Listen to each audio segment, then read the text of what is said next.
அனைவருக்கும் வணக்கம். நான் கல்வியியல் கல்லூரி பேராசிரியை, உளவியல் மற்றும் பொருளியல் பேராசிரியை புவனேஸ்வரி பேசுகிறேன். இன்றைக்கி நம்ம பார்க்க போகிற கண்டென்ட்டு பேர் என்னென்னா, அந்த டீச்சர் 4-5 காய்கறி கொண்டு வராங்க என்பது பற்றி தான். தலைப்பு வழக்கம் போல் ஒர்க்கிங் உமன்ஸ் அட்ராசிட்டி. ஆமாங்க, காய்கறி நான் ப்ரிகேஜி டீச்சராக இருந்ததுலேருந்து காலேஜ் டீச்சராக இருக்கிற வரைக்கும் இருந்துகிட்ருக்க வரைக்குமே நான் கேட்டுட்ருக்கேன். டீச்சர்ஸ் மத்தியில் இந்த லஞ்சுக்கு சாப்பிடுவோம்ல, அந்த டைமில் டீச்சர்ஸ் எல்லாம் பார்த்திங்கன்னா பேசிக்கிறப்ப எனக்கு காய்கறி ரொம்ப பிடிக்குது, காய்கறியை இந்த காய்கறியை வறுத்தா நல்லாயிருக்கும், இது இப்படி செஞ்சால் பொரியல் பண்ணால் நல்லாயிருக்கும். ஆனால் அந்த டீச்சர் பாருங்கள் 2 காய்கறி கொண்டு வராங்கன்னு சில பேர் சொல்லுவாங்க. சில ஸ்கூல்லலாம் பார்த்திங்கன்னா அந்த டீச்சர் பாருங்கள் 3 காய்கறி கொண்டு வருவாங்கன்னு. அது காலேஜ் லெவல்லையே நடக்கும் பாருங்கள். 5 காய்கறியெல்லாம் கொண்டு வராங்க. நம்மளால் ஒரு 2 காய்கறி கூட கொண்டு போக முடியலையே, வெறும் சாம்பாரில் போட்டு கொண்டு வரதே பழக்கமாகிடுச்சு.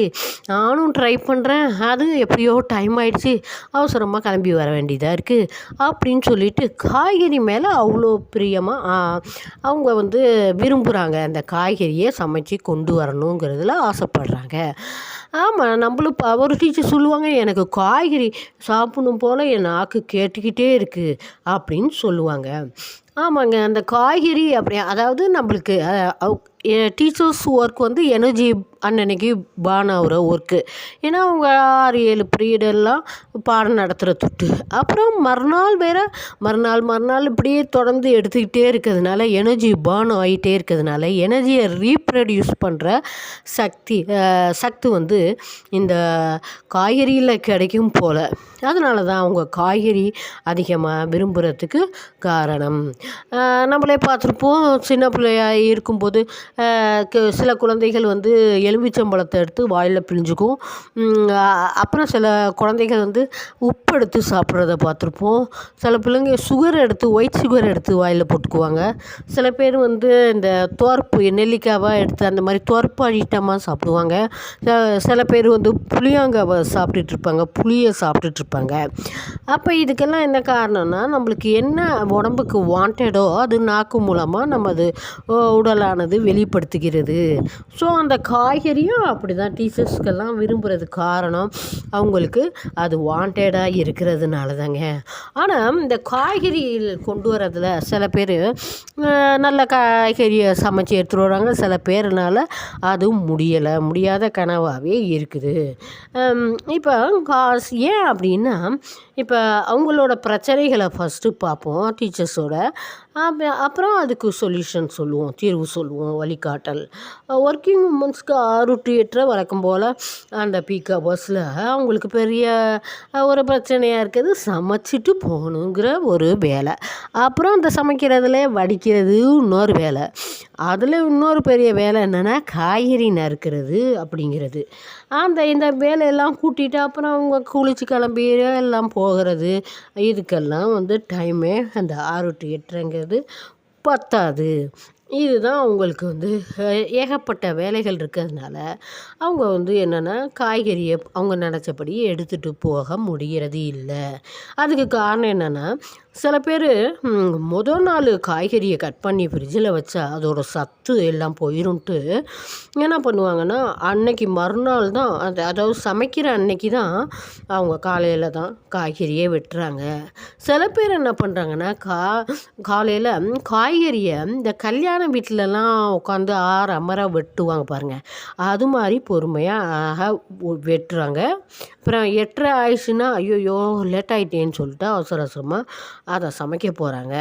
சில பேர் வீட்டில் இந்த போட்டிக்கு பொண்ணை பெற்றாலும் ஒரு பழமொழி வர மாதிரி என்ன செய்கிறாங்கன்னா, அந்த டீச்சர் 5 காய்கறி 4 காய்கறியெல்லாம் கொண்டு வராங்கன்னு இவங்க என்ன பண்ணுவாங்கன்னா, காய்கறி போடுறதுக்கே ஒரு ஆளை போட்டுருவாங்க.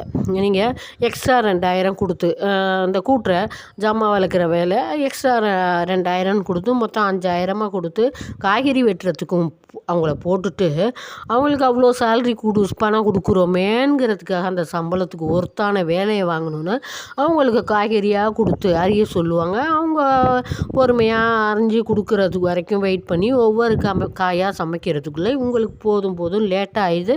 அதனால் அதை அப்புறம் பார்த்துக்கலான்னு சொல்லிட்டு வந்துடுறாங்க. அதனால் அவங்களுக்கு காய்கறி கொண்டு வர முடியலை.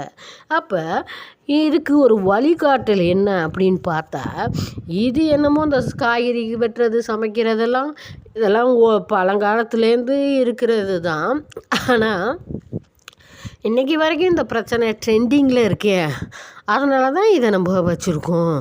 இது ட்ரெண்டிங்கில் உள்ள பிரச்சனை தான். காய்கறி எல்லோரும் அவங்க இவ்வளோ கொண்டு வராங்க, அவங்கள அது கொண்டு வராங்க, நம்மளால் முடியலையே அப்படின்னு டீச்சர்ஸ் மத்தியில் ஒரு அங்கலாய்ப்பு ஏற்படுறது டே டு டே லைஃப்பில் அதை நம்ம பார்க்குறோம். இப்போ கூட ஒரு சமீபத்தில் ஒரு டீச்சர் அவங்க 5 காய்கறி கொண்டு வராங்க, என்னால் முடியலையே அப்படின்னு வருத்தப்படுறாங்க.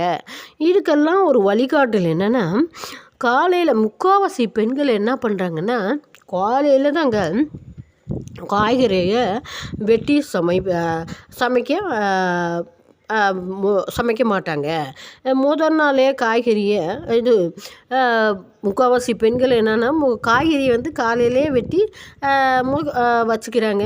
முதல் நாள் காலையில் ஈஸியாக சமைச்சிட்டு அதை கட்டிட்டு வந்துடுறாங்க. அது கூட்டோ பொரியலோ வறுவலோ அது கடையிலாவோ இருக்கலாம், அல்ல அவியலாகவும் இருக்கலாம், கொண்டுட்டு வந்துடுறாங்க. அப்போ முதல் நாள் காய்கறியை வச்சுக்கிறவங்க தான் 4-5 காய்கறி அப்படின்னு சொல்லிட்டு எடுத்துகிட்டு வர முடியும். அப்போ அவங்களே கேட்டோம், 4-5 காய்கறியெல்லாம் எடுத்துகிட்டு வரவங்க டீச்சரை கேட்டாலே எப்படிங்க அவங்களால முடியுதுன்னு கேட்டால் அவங்க சொல்கிற பதில் என்னவா இருக்கும், நாங்கள் முதல் நாள் கட் பண்ணி வச்சுருவோம், அதுக்கப்புறம் மறுநாள் எழுந்திரிச்சு காலையில் சமைச்சிட்டு எடுத்துகிட்டும் வந்துடுவோம் அப்படின்னு தான் சொல்லுவாங்க. நீங்கள் வந்து பல பேர் என்ன பண்ணுறாங்கன்னா, முதல் நாள் கட் பண்ணி வச்சா அதோட சத்து போயிடும் அப்படின்னு சொல்லி கட் பண்ணுறதுக்கு தயக்கம் காட்டுறாங்க. அப்படியெல்லாம் கிடையாதுங்க. ஒரு நல்ல காய்கறியை நல்லா கழுவிட்டு, என்னென்ன காய்கறியை நீங்கள் அறிய போகிறீங்களோ அதை நல்லா கழுவி சுத்தம் பண்ணிவிட்டு, அப்புறம் அதை நல்லா தொடச்சி நல்லா நல்லா ஃபேனில் போட்டு உலர்த்திட்டு, அதுக்கப்புறம் காற்று புகாத ஒரு பிளாஸ்டிக் டப்பாவில் அதை போட்டு நல்லா அதை போட்டு நல்லா மூடிட்டு அதை ஃப்ரிட்ஜில் வச்சிட்டிங்கன்னா அது அப்படியே இருக்கும், காலையில் ஃப்ரெஷ்ஷாக இருக்கும். அதை நீங்கள் எடுத்து யூஸ் பண்ணலாம். அதில் எந்த வித சத்தும் போகாது. வேறு வழியே இல்லைங்க. உங்களுக்கு காய்கறி நிறைய எடுத்துகிட்டு போகணுன்னு நீங்கள் விரும்புனீங்கன்னா, ஆசைப்பட்டீங்கன்னா இந்த ஒரு வழி தாங்க உங்களுக்கு சொல்யூஷனாக இருக்குது. சத்து போயிடும் அப்படியெல்லாம் நினச்சிங்கன்னா நீங்கள் அந்த இது மாதிரி தான் 1 2 அப்படி அது கூட சில சமயம் முடியாமல் சாம்பாருக்குள்ளே போட்ட காய்கறியை சாப்பிட வேண்டியது தான். என்ன பண்ணுறது, நீங்கள் வாங்கிட்டு வந்த வரம் அப்படி, அதனால் நீங்கள் இப்படி பழகிக்கங்க. இதில் வந்து சத்தெல்லாம் போயிடாது, அது அப்படியே தான் இருக்கும். நீங்கள் காற்று புகாமல் வச்சிட்டிங்கன்னா காய்கறி எப்போதுமே ஃப்ரெஷ்ஷாக இருக்கும், நீங்கள் சமைக்கிறதுக்கு ஏதுவாகவும் இருக்கும். அந்த டீச்சர்ஸ் எல்லாம் கேட்டு பார்த்தாலும் இதுதான் சொல்லுவாங்க. நாங்கள் 5 காய்கறி 4 காய்கறி எடுத்துகிட்டு வரதுக்கு காரணம், நாங்கள் முதல் நாளே கட் பண்ணி வச்சுருவோம். காற்று புகாத டப்பியாக பார்த்து வச்சிட்டிங்கன்னா அது அப்படியே இருக்கும். இதாங்க. வெங்காயத்தை வேணால் நீங்கள் அது வந்து பாக்டீரியா கிருமிகள் எல்லாம் ஈர்க்கிற தன்மை இருக்கிறதுனால அதை அரிஞ்சு வைக்கக்கூடாதுன்னு சொல்லுவாங்க. அதை நீங்கள் வந்து என்ன பண்ணலாம், உரிக்கிறது அரிகிறது இதெல்லாமே அப்போ காலையிலக்கு அது மாதிரி நீங்கள் செஞ்சுக்கலாம். இப்போ இது மாதிரி பண்ணுனா நீங்கள் கூட இந்த மெத்தடை ஃபாலோ பண்ணால் நீங்களும் 4-5 காய்கறி கொண்டு போகலாங்க. இதுதான் இந்த வீடியோவை தீர்வாக இருக்குது. இந்த வீடியோ உங்களுக்கு பிடிச்சிருந்ததுன்னா லைக் பண்ணுங்கள், ஷேர் பண்ணுங்கள், கமெண்ட் பண்ணுங்கள், சப்ஸ்கிரைப் பண்ணுங்கள். நன்றி.